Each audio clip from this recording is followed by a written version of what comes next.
Ricky! You need glue? Get that water, get that water, get that water.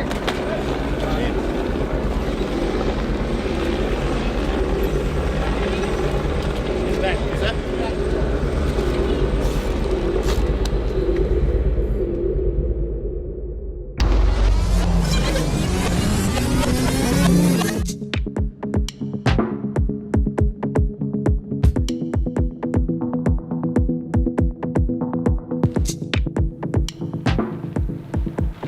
With our gravel race bikes, we need something that's comfortable, but also fast. We're here at gravel camp, and I just got to lay eyes on this new Revolt, and wow. We're in Prescott, Arizona to build and test and ride our new Revolt gravel bikes. The whole giant gravel collective is here. Cole Patton, Trekkie, Brendan Johnston, and myself, Carl Decker. This is our first blush with the pre-production bike. For us, this is a chance to build the bikes and see how all that goes. And this is a really great opportunity because each of us has a different spec. And just like the public at large, we're kind of getting a good test for like how SRAM works with it, how it works with a dropper, how it works with big tires, how it works with little tires. We each have different and disparate setups. And this is a great opportunity for all of us to test this bike and give feedback and make sure that the bike is ready for the public. We're here, we're gonna do a bunch of riding and just do a kind of final shakedown on this bike before we give thumbs up. The gravel bikes are moving at a rapid rate in terms of development and demands I think that they need to meet. And yeah, the first Revolt I had way back I actually really liked it, but I hadn't ridden much other than a cross bike in terms of that in that space. But it's not a cross bike, it's not a road bike, it's a gravel bike, and it has its purpose. And yeah, the versatility of them is great, and the iterations from that first one, the geometry obviously got a lot better and a lot more racy, which was nice. It's good to see where we're at now with such a good race bike. I never would have thought riding 50 mil tires would have been the fastest option, and I think that's been a big shock. And that's what's so interesting about the discipline in gravel is what we used to think was fast is we've been proving wrong, and it just continues to evolve. Yeah, I like to set up my Revolt with longest wheelbase, shred mode, flip chip engaged, and fit in as big as tires as I can possible. I'm a rider that likes to push on the technical sections, and I like to set my bike up to suit my strengths right. Gravel's evolving. The race dynamics are evolving. The speed is getting faster. Our equipment is getting better and faster.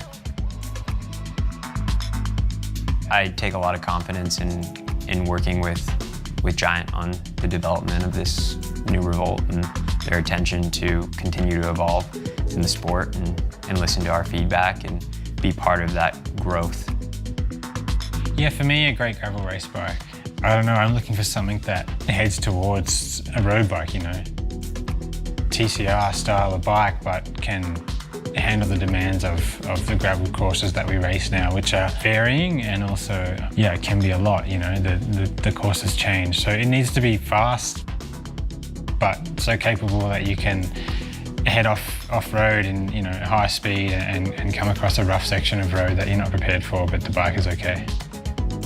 Gravel's the ultimate crossroads of cycling, and you get a wide variety of equipment and also athletes coming to race these gravel races, and it takes a very wide skill set and versatile rider and equipment, and I think that's what makes it super cool. There's always going to be strengths and weaknesses to everyone and everyone's setup, and you have to manage what's best on the day. There's a lot of new content in this bike, and they haven't meddled with the stuff I loved about it to begin with, so very happy. The funny thing about really good racing bikes is that they're really good for everything else too, right? Like, what other part of cycling where do you not want to go further, faster? It's kind of this great trickle up thing where the racing stuff kind of allows you to do more off of the race course. You know, with defuse, with the tire clearance, with all this stuff, it just makes it incrementally able to go further and more comfortably.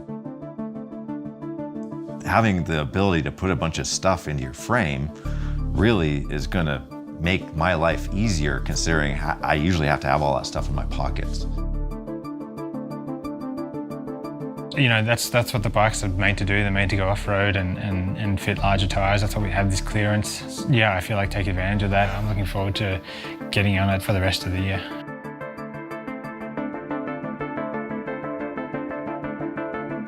My expectations at Unbound, I think I have more of a grasp on the reality of the race and what can go wrong in such a long period. I know it may not be the fairy tale, but I do know that I'm going to prepare well, and I do know that I'll be there ready to race and in shape to hopefully make it to the finish in the front.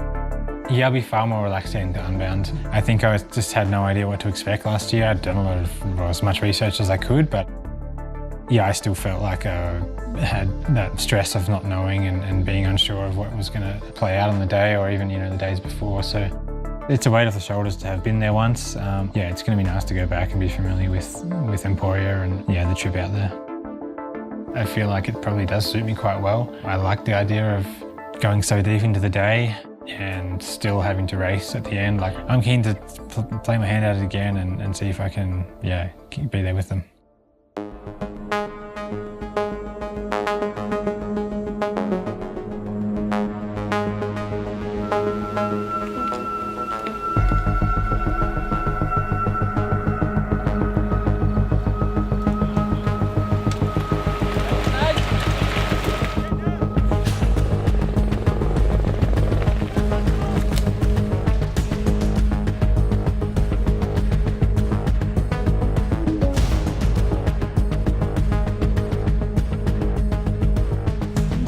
It was good. I mean, it wasn't good. It was going to be good. I was feeling really good. I was in the front of the race at the crux point, like that, the roughest point of the day, and sitting second wheel behind Keegan and just slammed a rock on the climb with my front wheel. And yeah, from there I had stopped 3 times with a flat tire, plug off the plug and chase back to the front again. But then I ended up having to just ride on the rim for a very long way, like 50 or 70 kilometers to the final 8. And so we swapped the wheel, but there I had to like let the group go at the front and reassess and just, yeah, reset. And then I made a bunch of spots up after that, which is nice. 7th place points in the Grand Prix, which is a good salvage for a day.